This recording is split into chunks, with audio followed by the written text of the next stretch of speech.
Please like एकेडमीलाई subscribe गर्न नभुल्नु होला है, साथै घन्टी बजाउन नभुल्नु होला है। नमस्कार भाइ बहिनीहरू, आज म पुनः फेरि उपस्थित भएको छु पुनः अर्को च्याप्टर लिएर। भाइ बहिनीहरू, आज म तपाईहरुलाई म सडक बोल्दैछु भन्ने कविताको व्याख्या र वाचन र अभ्यास तीनवटै एउटै भिडियोमा प्रस्तुत गर्न गइरहेको छु। विद्यार्थी भाइ बहिनीहरू, यो कविताबाट परीक्षामा जहिले पनि सफरसँग व्याख्या गर भनेर क्वेशनहरु सोध्ने गर्छ र हामीले सफरसँग व्याख्या गर्नको लागि कविताको बारेमा व्याख्या गर्न जान्नुपर्छ। यदि कविता व्याख्या गर्न आएन र हामीलाई कविको बारेमा जानकारी थाहा भएन भने हामी सफरसँग व्याख्या गर्न सक्दैनौं। त्यसैले गर्दा सफरसँग व्याख्यामा कविको जानकारी र कविताको व्याख्या गर्न सिक्नुपर्छ। त्यसैले गर्दा आज यो म सडक बोल्दैछु भन्ने कविता पढाउन गइरहेको छु। म सडक बोल्दैछु भन्ने कविताको रचनाकार कवित्री पारिजात हुनुहुन्छ। उहाँको वास्तविक नाम विष्णुकुमारी वाइबा हो भाइ बहिनीहरू, र उहाँको जन्म विक्रम सम्वत 1994 सालमा भारतको दार्जिलिङमा भएको थियो। उहाँ नेपाली साहित्यको मगमगाउने फूलको रूपमा हामी चिन्ने गर्छौं र हामी उहाँलाई प्रतिभाशाली अथवा बहुप्रतिभाशाली नारीको रूपमा लिने गर्छौं। उहाँको साहित्यिक यात्रालाई हेर्ने हो भने उहाँको साहित्यिक यात्रा विक्रम सम्वत 2013 सालबाट सुरु भएको मानिन्छ अथवा सुरु भएको थियो र उनले थुप्रै कथा, कविता, उपन्यास आदि विधाहरूमा कलम चलाउनु भएको छ र उहाँको साहित्य क्षेत्रमा भाइ बहिनीहरू विशिष्ट योगदान रहेको पाइन्छ र उहाँले विभिन्न माध्यमबाट समाजमा रहेको विसङ्गति र विकृतिहरूलाई चिरफार गर्दै समाजको यथार्थ चित्रण उहाँले गर्नुभएको छ साहित्य मार्फत।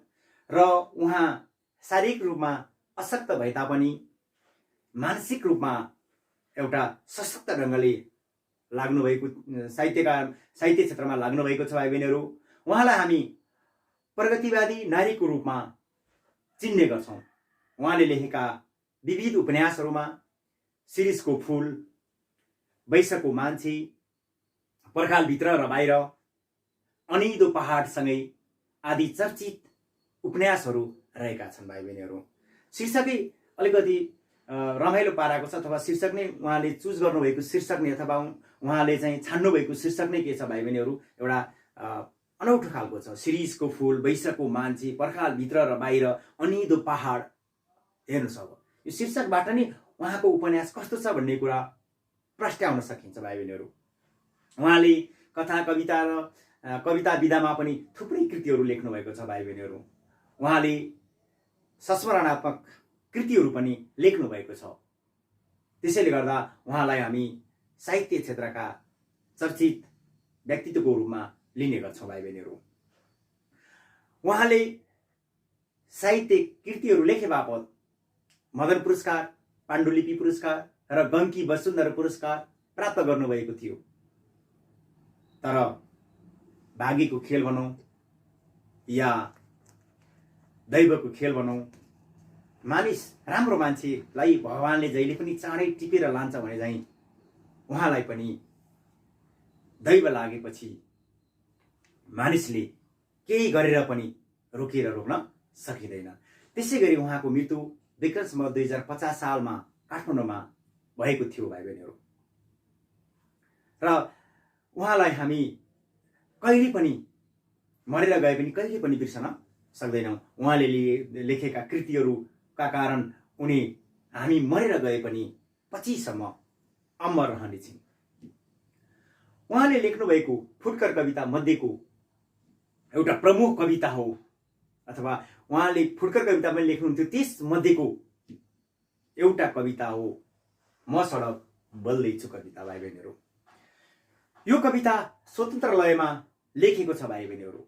यो छन्दमुक्त कविता हो, छन्दमा नभएको र छन्दबाट चाहिँ टाढिएको छन्दमुक्त कविता हो भाइ बहिनीहरू। र हामी एउटा कुरो के बुझ्छौँ भने छन्दमा लेखिएको कवितालाई हामी पद्य कविता भन्छौँ भने गद्यमा लेखिएको कवितालाई गद्य कविता भन्छौँ भाइ बहिनीहरू। गद्य भनेको मतलब छन्दमुक्त भएकोलाई चाहिँ हामी छन्दमुक्तलाई चाहिँ गद्य कविता, छन्दमा भएकोलाई चाहिँ के भन्छौँ भाइ बहिनीहरू हामी छन्दमा चाहिँ भएकोलाई चाहिँ पद्य कविता भन्छौँ भाइ बहिनीहरू। एउटा कुरो के बुझ्न आवश्यक छ भने भाइ बहिनीहरू गद्य र पद्य भन्ने बित्तिकै पद्य भनेको चाहिँ जहिले पनि यो चाहिँ एउटा अक्षरहरू चाहिँ बराबर हुन्छन् र गद्यमा चाहिँ के हुन्छ भने स्वतन्त्र रूपमा लेखेको हुनाले यसको लय हुँदैन भन्ने होइन, यसलाई चाहिँ एउटा लयात्मक तरिकाले चाहिँ यसलाई पनि के गर्नुपर्छ गाउनुपर्छ। कुनै पनि कविता भन्दाखेरि लयात्मक जस्तो भएन भने श्रोताहरूले यसलाई ध्यान दिएर सुन्दैनन् भाइ बहिनीहरू। अब म सडक बोल्दैछु कविताको वाचन गर्न गइरहेको छु। विद्यार्थी भाइ बहिनीहरूले नि म सँगसँगै वाचन गर्ने प्रयास गर्नुहोला।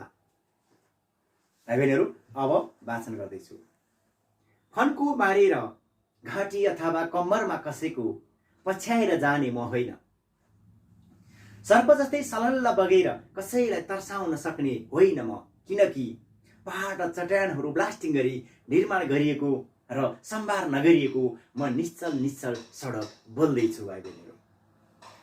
अब भाइ बहिनीहरू यो कविताले चाहिँ के भन्न खोजेको भने कहिले पनि सडकले हामीलाई तर्साउने, कम्मरमा बाँध्ने, हामीलाई पछ्याएर हिँड्ने, सर्प जस्तै तर्साउने काम कहिले पनि सडकले गर्दैन।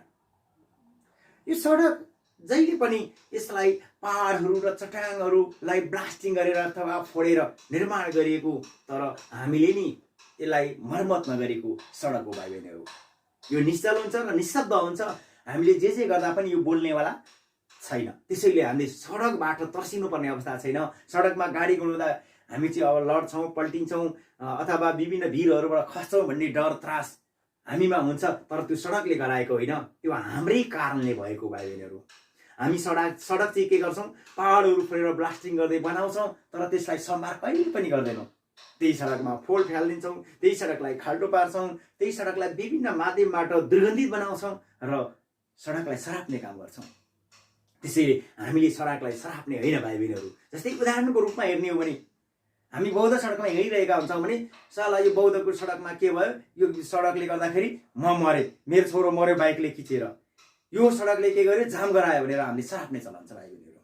यो पक्कै पनि सडकले गराएको होइन, यो हामी आफैले नजानेर सम्भार गर्न नसकेर हामी सडकदेखि डराएको र सडकलाई सरापेको भाइ बहिनीहरू। अनि कतिपय मानिसहरू त अझ सरकारलाई दोष दिन्छन्, सरकारले सडक नबनाएर यहाँ के भयो, खाल्टो भयो, यहाँ खुल्टी भयो भन्छौँ, तर घर चाहिँ हामी अगाडि 9-10 तलाको ठाउँछौँ र आफ्नै घर अगाडि के गर्छौँ, फोहोर फाल्छौँ, खाल्टा खुल्टीलाई हेर्दैनौँ, त्यसलाई पुर्ने काम गर्दैनौँ, त्यसलाई सम्म पार्ने काम गर्दैनौँ, पिच गर्ने काम गर्दैनौँ र हामी दोष दिइरहन्छौँ। त्यसैले गर्दा यो काम हुन त सरकारको केही मात्रामा हो, तर हामी आफै जनताले सचेत भएर आफ्नो घरको अगाडिका सडकका खाल्टाखुल्टी र यावत ठाउँहरूका सडकहरूलाई चाहिँ हामीले सम्भार गऱ्यौँ भने पक्कै पनि सडकलाई हामीले सराप्नु पर्दैन र सडकले हामीलाई नै लडाउनको लागि अथवा बन्द गर्नको लागि विभिन्न माध्यम सडकले रचेको होइन भाइ बहिनीहरू। यो हामी र हाम्रै कारणले सडकले के गरेको हो, सडक चाहिँ त्यस्तो भएको हो र त्यसैले हामीले के गर्नुपर्छ, सडकलाई निर्माण सम्भार गर्नुपर्छ। बनाउन जानेपछि त्यसलाई सम्भार पनि गर्नुपर्छ भाइ बहिनीहरू। त्यसैले सडक जहिले पनि निश्चल र निशब्द हुन्छ। त्यसैले गर्दा सडकले केही गर्दैन, सडकलाई हामीले नै आफैले के गर्नुपर्छ, राम्रो बनाउने हो भाइ बहिनीहरू। त्यस्तै गरी अर्को श्लोक भन्न गइरहेको छु भाइ बहिनीहरू। दोस्रो सँगसँगै भन्ने प्रयास गर्नु होला।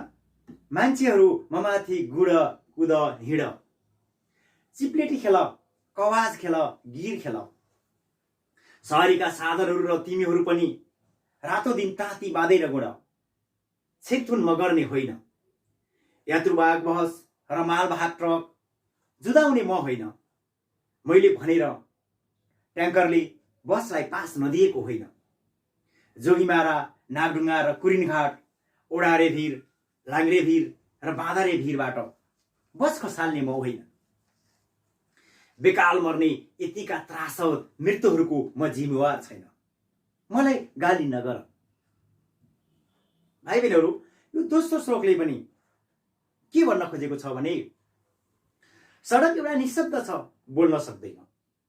जसले जेसुकै गर मौन हुन्छ, चुपचाप हुन्छ, निशब्द हुन्छ, उसका बोल्ने शब्दहरू हुँदैनन्, किनकि सडक बोल्नै सक्दैन। भाइ बहिनीहरू, त्यसैले हे मनुष्यहरू हो, तिमीहरू ममाथि कुद, गुड, गीत खेल, कवाज खेल, शहरीका साधनहरू लामका लाम गुडाऊ, तिमीहरू रातो दिन ताती बाँधेर हिँड। कहिले पनि म छेकथुन गर्दिनँ। भाइ बहिनीहरू, म छेकथुन गर्ने हो भने त जबसम्म यो देशमा सडकको पूर्ण रूपमा विकास र सडकलाई सम्भार गरिदिन तबसम्म छेकथुन गर्न सक्थेँ। तर म बोल्न नसक्ने र निशब्द भएको कारण म तपाईँहरूलाई केही पनि गर्न सक्दिनँ। चाहे गुड, चाहे कुद, चाहे आवाज खेल, चाहे तातीका ताती सडक राख, चाहे गाडी गाडी ठोक, म केही पनि बोल्दिनँ। म छेकथुन कहिले पनि गर्दिनँ। यात्रुवाहक र बस र मालवाहक ट्रकलाई मैले कहिले पनि जुधाउने गरेको छैन। भाइ बहिनीहरू, यो उनीहरू नि चलाउन नजानेर र मलाई मर्मत नगरेर खाल्टाखुल्टी भएकै कारण गाडी पल्टिएर के भएका जुधिएका हुन् भाइ बहिनीहरू। र मैले भनेर नै ट्याङ्करले बसलाई पास नदिएको होइन। भाइ बहिनीहरू, यो त वास्तवमा हिँड्ने बाटो र एउटा गति हुन्छ नि, स्पिडको मात्रालाई चलाउन नजानेर मनुष्यहरूले नि आफैले नि के गरेका हुन्, पासको व्यवस्था गरेका हुन्। भाइ बहिनीहरू, जोगीमारा भिर, नाङ्ले भिर, कुरिनघाट, विभिन्न थरीका लाङ्ग्रे भिरहरू, ओडारे भिरहरू, बाँदरे भिरहरूबाट बस खसालेको मैले होइन। भाइ बहिनीहरू, जबकि तपाईँहरूकै कारण सडकलाई मर्मत नगरेर, सम्हार नगरेर र जमिनको भागहरू तलमाथि भएकै कारण तिनीहरूलाई ब्यालेन्स नमिलाएको हुनाले नै के भएको हो, विभिन्न ठाउँहरूबाट बस खसेको। यसमा मलाई दोष दिनु आवश्यक छैन। र भाइ बहिनीहरू, यतिका मान्छेहरू, जबकि धेरै मानिसहरू त्रासदीपूर्ण ढङ्गले सडकमा मरिरहेका हुन्छन्, मलाई गाली नगर। यसको जिम्मेवारी पक्ष म होइन, यसको जिम्मेवारी पक्ष जसले सडकलाई मर्मत सम्भार गरेन र सडकका विविध नियमहरूलाई उल्लङ्घन गर्यो र नियम बनाउन सकेन, ती मानिसहरू नै यो त्रासद मृत्युका जिम्मेवारी हुन्। मलाई गाली नगर। म निश्चल एउटा सडक बोल्दैछु। मसँग शब्दहरू के छन्, सबै निशब्द छन्। भाइ बहिनीहरू, त्यसैले गर्दा हामीले सडकलाई दोष दिने होइन, हामी आफैले सडकलाई के गर्नुपर्छ, मर्मत सम्भार गऱ्यौँ भने कुनै पनि दुर्घटनाहरू हुँदैनन् र कुनै पनि ठाउँबाट बसहरू खस्दैनन्। भाइ बहिनीहरू, त्यसैले गर्दा हामीले सडकलाई दोष दिने होइन, हामी आफै सुध्र्यौँ भने, आफैले सडक मर्मत र सम्भार गऱ्यौँ भने कुनै पनि दुर्घटनाहरू हुन सक्दैनन्। भाइ बहिनीहरू, त्यस्तै छ तेस्रो श्लोक। भाइ बहिनीहरू, सडक हुँ बाढीमा डुब्न सक्छु, सडक हुँ पहिरोले पुरिन सक्छु, माटो ढुङ्गा पन्छाए पानीको भेल तह लगाए फेरि देखिन सक्छु, जोडिएर फेरि चालु हुन पनि सक्छु। सडक हुँ हराउँदिन, सडक हुँ कहिले भाँचिन्न। मसँग यति नै आशा राख अथवा अपेक्षा राख। भाइ बहिनीहरू, यसले भन्न खोजेको के हो भने यो कविताले सडक हुँ कहिलेकाहीँ बाढी पहिरो आउँदा म डुबिन सक्छु, सडक हुँ पहिरोले कहिलेकाहीँ पुरिन सक्छु। म डुबेको बेलामा, म पुरिएको बेलामा यदि मेरो वरिपरिका माटोहरू पन्छाएर, काठहरू ढुङ्गाहरू पन्छाएर राम्रो बनायो भने म के गर्न सक्छु, फेरि चालु हुन सक्छु।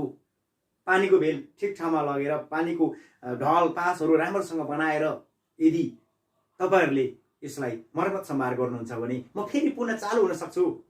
मलाई नसराप्नुहोस्, म आफै डुबेको होइन, म आफै पहिरोले पुरिएको होइन, यो प्रकृतिले नै पुरिएको हो। तपाईँहरूले नै सडकलाई मर्मत सम्भार गर्न नसकेर अथवा कुन ठाउँमा सडक बनाउनु पर्ने हो त्यो ठाउँमा सडक नबनाएर नै म यस्तो हालतमा पुगेको हुँ। मान्छेहरूले सडक कस्तोमा बनाउँछन् भने माथिबाट भिर आउने ठाउँमा भिरको मर्मत सम्भार नगरिकन, त्यसलाई वृक्षारोपण नगरिकन मानिसहरू सडक बनाउँछन्।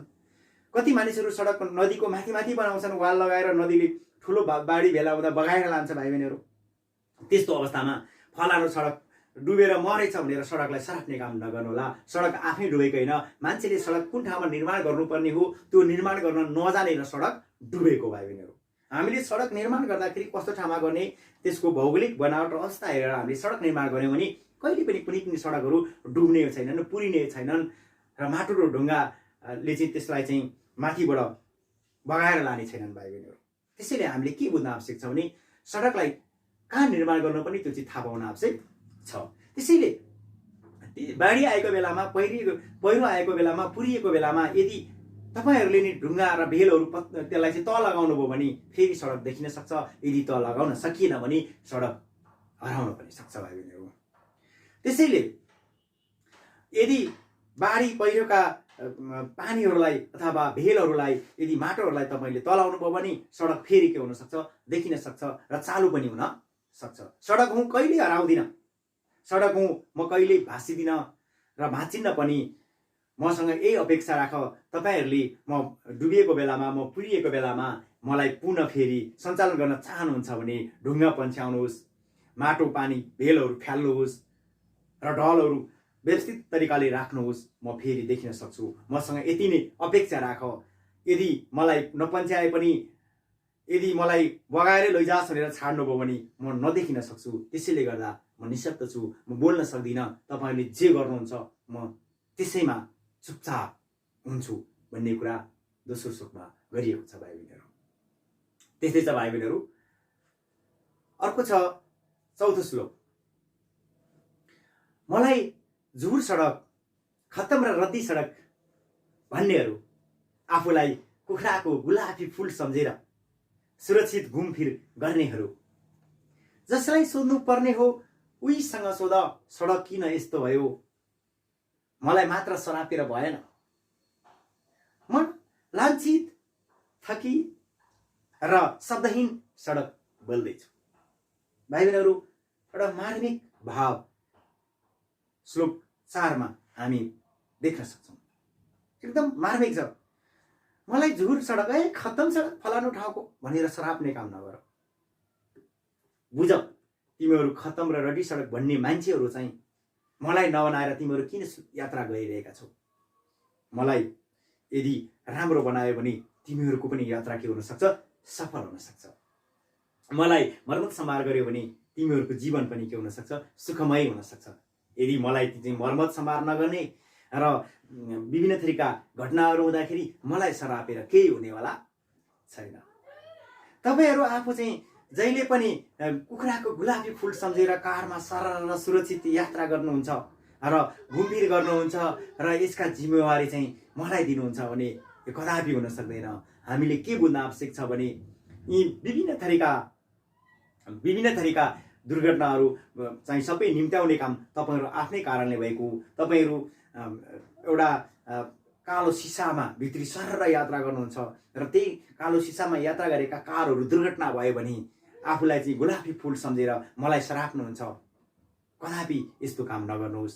तपाईँहरूले सोध्नुहोस् यो सडक किन म यस्तो भएँ, म किन चाहिँ निशब्द भएँ र मलाई चाहिँ यो सडक यस्तो हालतमा किन ल्यायो भन्ने कुरा एकपल्ट तपाईँहरूले आफूलाई नै सोध्नुहोस्। मलाई मात्र सरापेर हुँदैन। तपाईँहरू आफै सुध्रिनुपर्छ। आफै सुध्रियो भने मात्र देश बन्न सक्छ, सडक बन्न सक्छ, तपाईँहरूको यात्रा सुरक्षित हुन सक्छ, तपाईँहरूको जिन्दगी सुखमय हुन सक्छ।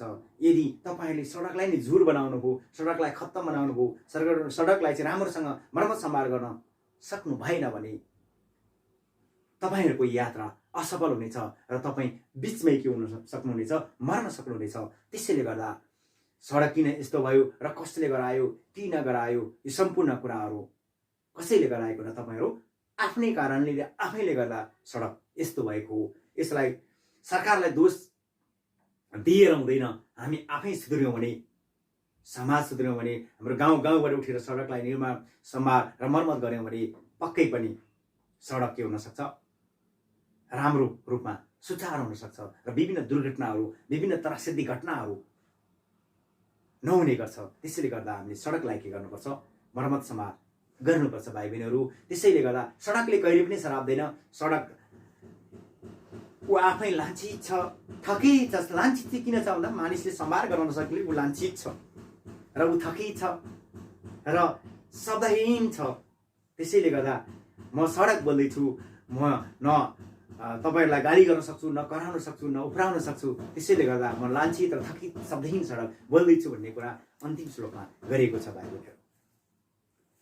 भाइ बहिनीहरूले यो कविताबाट अब सप्रसँग व्याख्या पनि गर्न सक्नुहुन्छ। भाइ बहिनीहरू मैले व्याख्या गरेको अनुसार भाइ बहिनीहरूले के गर्न सक्नुहुन्छ, यसलाई व्याख्या गर्न सक्नुहुन्छ। अब यसपछि भाइ बहिनीहरूले शब्दको अर्थ किताबबाट आफै पढ्नु होला। शब्दको अर्थ थोरै छ, थोरै मात्रामा चाहिँ त्यो आफै पढ्ने प्रयास गर्नु होला।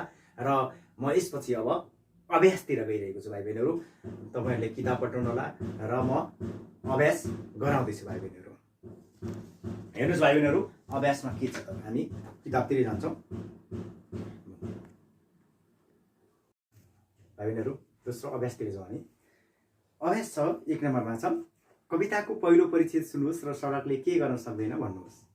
भाइ बहिनीहरू सजिलो क्वेसन छ। पहिलो अनुच्छेद तपाईँले पढ्नु भइसकेको छ कि सडकले के गर्न सक्दैन। सर्प जस्तै कसैलाई तर्साउन सक्दैन सल्ल हिँडेर, अनि कसैलाई पछ्याएर जान सक्दैन, र सडकले फन्को मारेर हामीलाई बिहेर्न सक्दैन। भाइ बहिनीहरू एकदम सजिलो छ।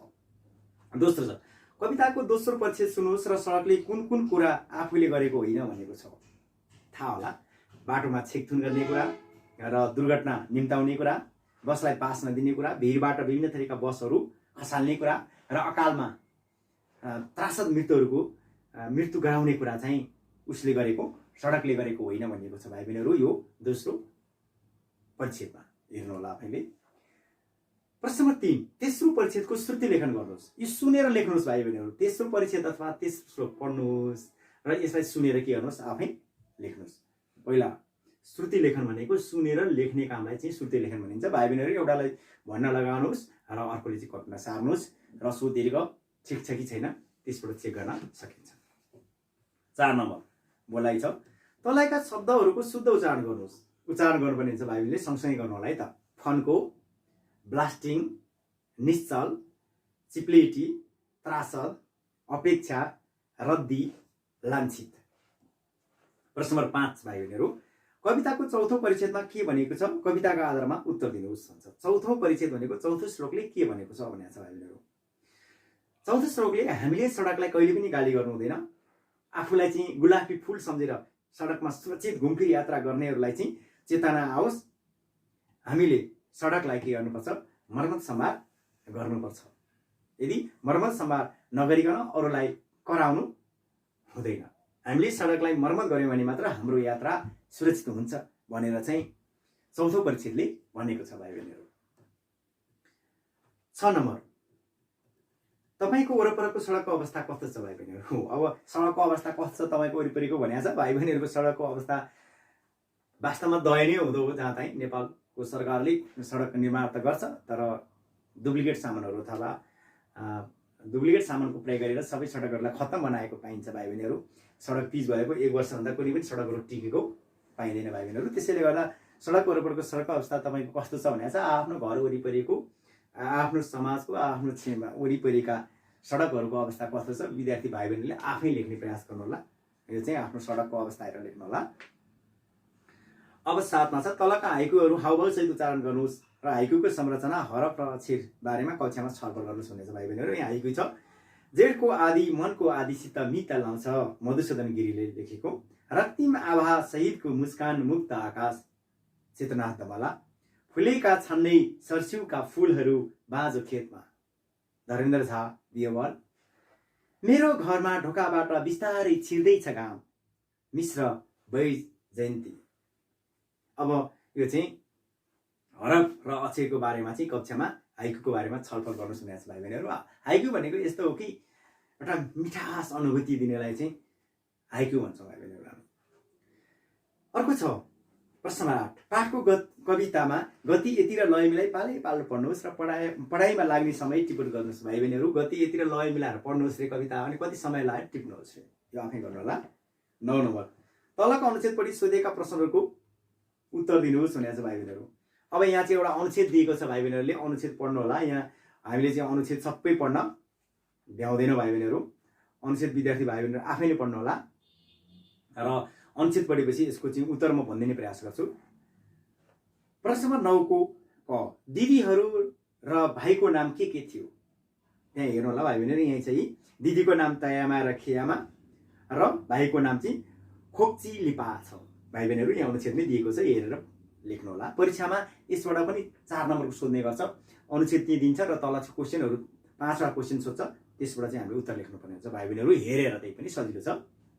ख नम्बर, उनीहरूको जीवन किन कष्टकर थियो? किनकि उनीहरूको बाबुआमा के थिए? सानैमा बितेका हुनाले उनीहरूको जीवन के थियो? कष्टकर थियो। भाइ बहिनीहरू, तयामा र खियामा कहाँ गए र के गर्न थाले? तयामा र खियामा तुवाचुङ गएर तान बुनेर बस्न थाले। भाइ बहिनीहरू, के भनेर?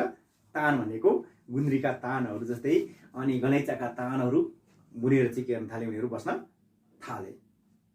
तुवाचुङ गएर तान बुनेर बस्न थाले। भाइ बहिनीहरू, साकेला सिल्लीको सुरुवात कसरी भयो? भाइ बहिनी हेर्नुहोस् है, यहीँ दिएको छ। साकेला सिल्लीको सुरुवात खोक्ची लिपाको विवाहमा सबैजना भेला भएर खुसी भएर प्राणी र मानवको अभिनय गर्दै नाचेका भएर त्यहीँबाट के भयो? साकेला सिल्लीको सुरुवात भयो। भाइ बहिनीहरू, यहाँ दिएको छ, हेरेर लेख्नु होला। किराँती सभ्यताका अगुवा कसलाई मानिन्छ? अब भाइ बहिनीहरूलाई थाहा भइसक्यो।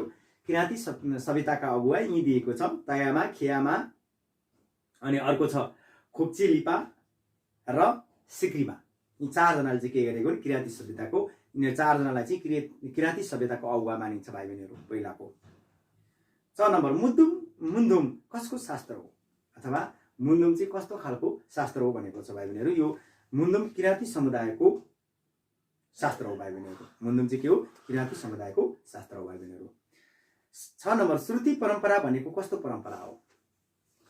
पुरानो र पहिलेको समयदेखिको परम्परा नै श्रुति परम्परा हो। भाइ बहिनीहरू, श्रुति परम्परा भनेको पुरानो र पहिलेको समयदेखिको परम्परालाई हामी श्रुति परम्परा भन्छौँ। भाइ बहिनीहरू, अब यो सबै हामीले यी हेरेर भनेका हौँ। भाइ बहिनीहरू, यो नयाँ कुरो केही पनि छैन, हामीले अनुच्छेदै हेरेर भन्नुपर्ने हुन्छ। भाइ बहिनीहरू, लेख्नुपर्ने हुन्छ।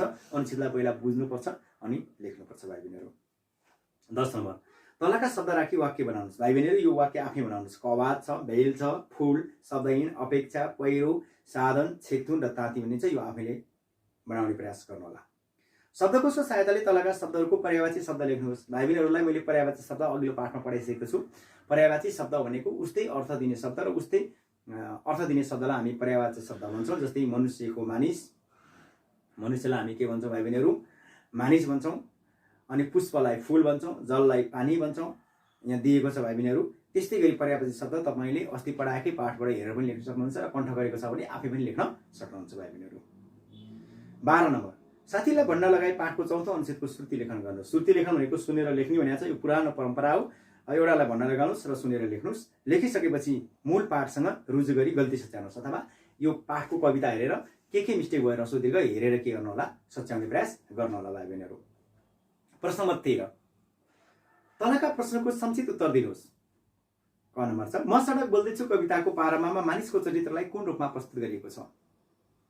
म सडक बोल्दैछु कवितामा पारम्भमा चाहिँ मानिसको चरित्रलाई चाहिँ एकदम गैर जिम्मेवारी व्यक्तिको रूपमा, जिम्मेवारी बोधै नगर्ने, उत्तरदायित्वै नहुने र बेकाम फुसे मानिसको रूपमा चाहिँ पहिलो चरणमा नै पहिलो कविताले के गरेको छ भन्न खोजेको छ। भाइ बहिनीहरू, मानिसको चरित्र नै के रहेछ? गैर जिम्मेवारको बोध नहुने, उत्तरदायी नहुने र बेकामको रूपमा चाहिँ मानिसको चरित्रलाई चाहिँ प्रस्तुत गरेको छ। भाइ बहिनीहरू, किनकि यहाँ सडकलाई सराप्ने काम गर्छ, सडकको मर्मत समार गर्दिने, त्यही हुनाले नै मानिसको चरित्रलाई चाहिँ नराम्रो तरिकाले चाहिँ के गरेको छ? यहाँ चित्रण गरेको छ। भाइ बहिनीहरू, नेपालको सडकको अवस्था कस्तो छ? नेपालको सडकको अवस्था हेर्ने भने एकदम दयनीय खालको छ।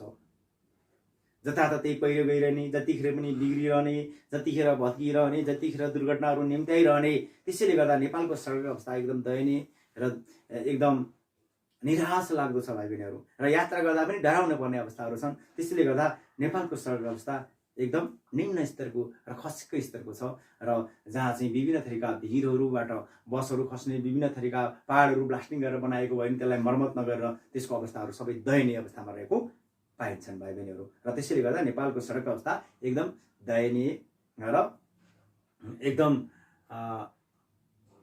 सुरक्षित यात्रा गर्दा पनि डर लाग्दो निराशाजनक स्थितिको अथवा भयावह स्थिति चाहिँ नेपालको सडकको अवस्था रहेको छ। भाइ बहिनीहरू, हुन त नेपालको भू बनावट नै फरक किसिमको भएको हुनाले पनि यसको अवस्था के भएको छ, दयनीय रहेको हुन्छ भाइ बहिनीहरू।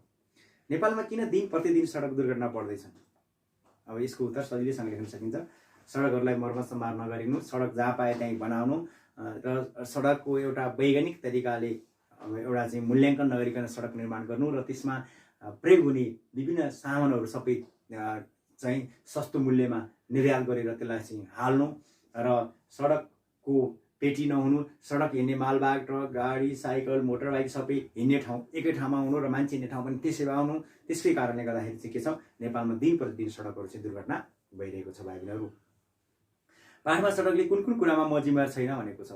विभिन्न थरीका घटनाहरूको जिम्मेवारी म छैन भनेको छ। तासतपूर्ण मृत्युहरूको जिम्मेवारी पनि छैन।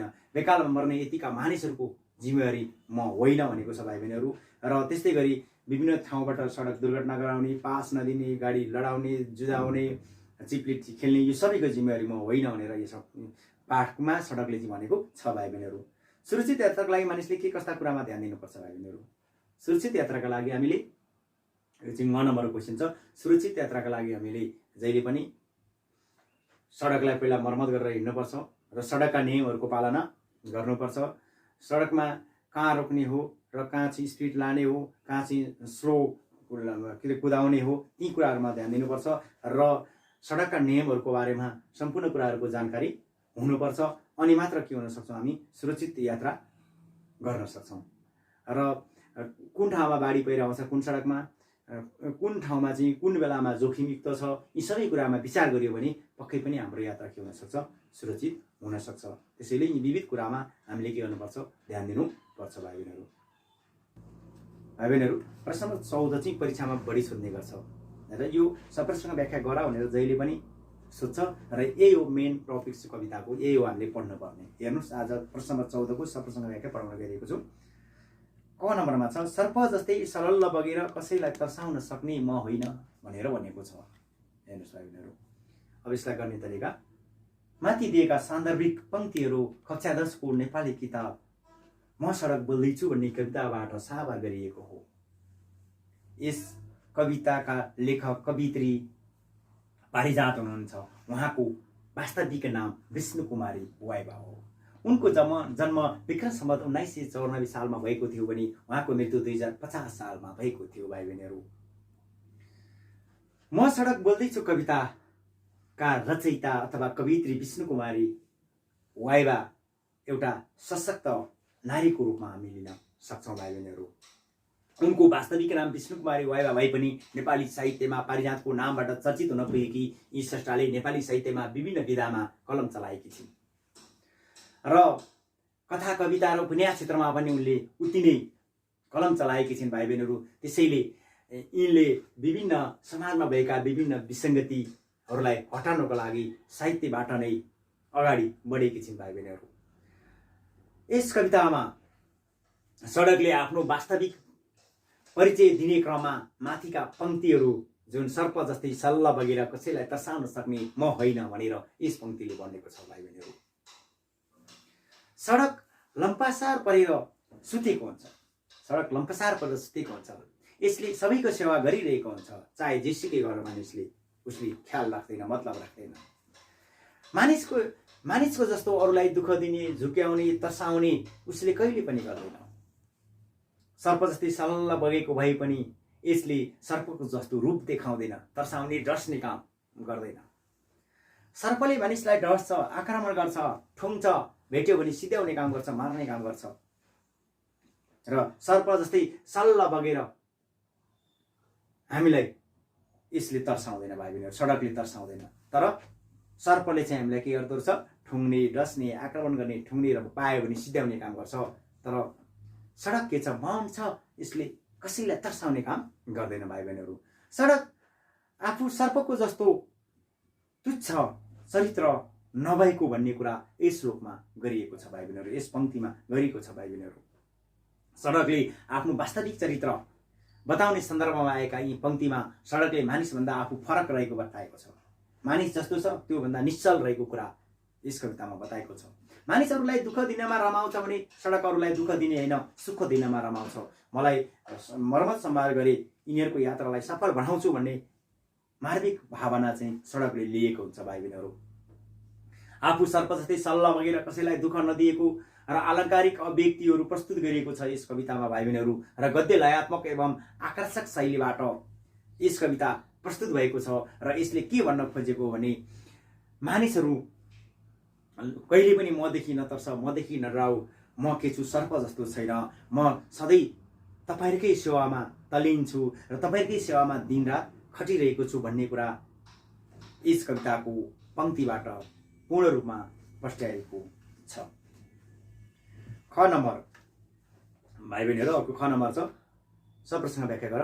बेकाल मर्ने यतिका त्रासद मृत्युहरूको म जिम्मेवार छैन, मलाई गाली नगर। यसको उत्तर छ प्रस्तुत पंक्ति अथवा प्रस्तुत हरफ कक्षा 10 को नेपाली किताब म सडक बोल्दैछु भन्ने कविताबाट साबार गरिएको, झिकिएको हो, रचिएको हो भाइ बहिनीहरू, दिइएको हो। जुन लेख्दा पनि हुन्छ। प्रस्तुत कविताको रचयिता अथवा कवियत्री पारिजात हुनुहुन्छ। उहाँको वास्तविक नाम विष्णु कुमारी वाइबा हो। उहाँको जन्म विक्रम सम्वत 1994 सालमा भएको थियो भने उहाँको मृत्यु 2050 सालमा भएको थियो भाइ बहिनीहरू। पारिजात नेपाली साहित्यको एक चर्चित नारी प्रतिभा हुन्। यिनले कथा, कविता र उपन्यास जस्ता विधामा कलम चलाएकी छिन्। यिनको योगदानको प्रशंसा गरेर कहिले पनि सकिँदैन। आफ्ना कृतिहरूमा विसङ्गतिलाई, विकृतिलाई यथार्थ रूपमा चित्रण गरी मानिसलाई चेतनाको भावना जगाउने काम गरेकी छिन्। र यसमा माथिको कवितांशले सडकले अनेक दुर्घटना हुनुमा आफू जिम्मेवार नभएको कुरा उल्लेख गरेको छ भाइ बहिनीहरू। यहाँ भनेको छ बेकालमा मर्ने यतिका त्रासद मृत्युहरूको जिम्मेवार म छैन र मलाई गाली नगर भनेर चाहिँ यस कवितामा चाहिँ प्रस्तुत गरेको छ भाइ बहिनीहरू। नेपालका सडकहरू अत्यन्त जोखिमयुक्त छन्। चट्यानहरू खोपेर ब्लास्टिङ गरी बनाएका छन्। साँगुरा सडकहरू छन्। यात्रा गर्दा अनेक दुर्घटनाहरू हुन सक्छन् जहाँ फराकिलो सडकहरू कहीँ पनि छैन।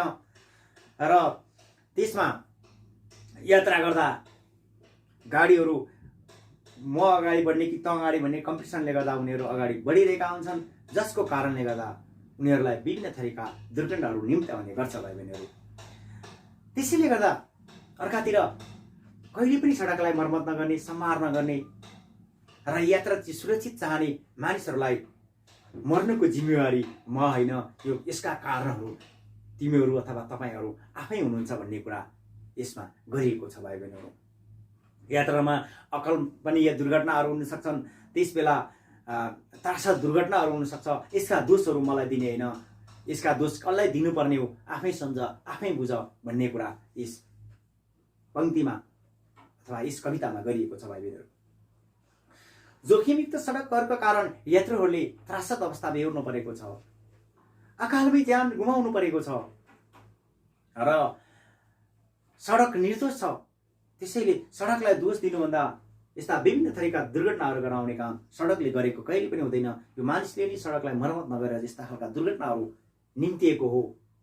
सडकलाई फराकिलो सहज बनाइदिने हो भने, सडकलाई चाहिँ सडकका नियमहरू पालना गरेर सडक बनाइदिने हो भने, सडकको डिजाइन चाहिँ एउटा अन्तर्राष्ट्रिय मापदण्ड अनुसार गर्ने हो भने यस्ता खालका दुर्घटनाहरू हुँदैनन् भाइ बहिनीहरू र हुन पनि सक्दैनन्। त्यसैले गर्दा मलाई सराप्नुभन्दा, मलाई विभिन्न थरीका लान्छना लगाउनुभन्दा आफैले मिलेर यो सडकलाई अथवा तपाईँहरू आफै मिलेर यो सडकलाई मर्मत सम्हार गर्नुहुन्छ, बनाउनुहुन्छ, यसलाई चाहिँ मापदण्ड अनुसार चाहिँ नियम अनुसार चाहिँ पालना गर्नुहुन्छ भने कहिले पनि दुर्घटना हुन सक्दैन। त्यसैले गर्दा बेकालमा मर्ने थुप्रै दुर्घटनाहरूको जिम्मेवार म होइन र मलाई गाली नगर, कसलाई सोध्नुपर्ने हो, कसले चाहिँ यस्तो गरायो, आफै बुझ, आफै जान र आफै काम गर। त्यसैले मलाई सराप्ने, मलाई गाली गर्ने काम कहिले पनि नगर भनेर प्रस्तुत कवितामा भनिएको छ भाइ बहिनीहरू। अब अर्को छ प्रश्न नम्बर 15। यो चाहिँ प्रश्न नम्बर 14 कि जहिले पनि परीक्षा सोच्छ आफ्नो तरिकाले व्याख्या गर्नुपर्छ। व्याख्या गर्ने तरिका सबैको के हुन्छ, फरक हुन्छ भाइ बहिनीहरू। प्रश्न नम्बर 15 मा छ निर्दोष सडकलाई झुर खतम रद्दी भन्ने मानवलाई तपाईँ के सल्लाह दिनुहुन्छ? अब हेर्नुहोस्, सडकलाई झुर भन्ने, खत्तम भन्ने, रड्डी भन्नेलाई तपाईँ के सल्लाह दिनुहुन्छ आफै लेख्नुहोस्। अब आफै पागलपन हो यो चाहिँ। यस्तो भन्नु चाहिँ झुर सडक भन्नु, खत्तम भन्नु, रड्डी भन्नु, यस्तो भन्नु हामीले कदापि हुँदैन। यो सबै कसले गराएको? हामीले गराएको। त्यस्तो मानिसलाई के सल्लाह दिनुहुन्छ आफ्नै तरिकाले लेखेर सल्लाह दिनुहोस् भाइ बहिनीहरू। 16 नम्बर पाठमा दिएका कविताको मूल आशय के हो? यस कविताको मूल आशय के हो भन्दाखेरि, अब यो विवेचना नि सोध्यो भने कविता पुरै व्याख्या गर्न होला। यस कविताको मूल आशय चाहिँ के हो भन्दा, हामी मानिस भएपछि विभिन्न वस्तुहरूलाई दोष दिने गर्छौँ। जस्तै परीक्षामा फेल हुन्छौँ, कलम ठिक छैन भन्छौँ, कपी ठिक नभएर म फेल भयो भन्छौँ।